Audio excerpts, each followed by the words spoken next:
வேலைக்கு போகும் பெண்களுக்கு வீட்டிலிருந்து நிம்மதியாக சமைச்சு சாப்பிட்டு தூங்கணும்னு ஆசை.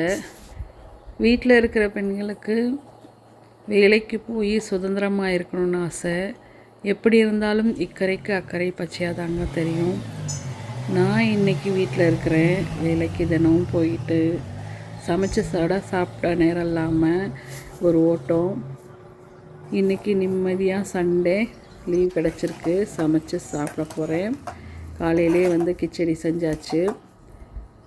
சுதந்திரன்றது நம்ம மனசில் தாங்க. எனிவே எல்லாருக்கும் ஹாப்பி விமென்ஸ் டே. எல்லோரும் சந்தோஷமாக இருங்க.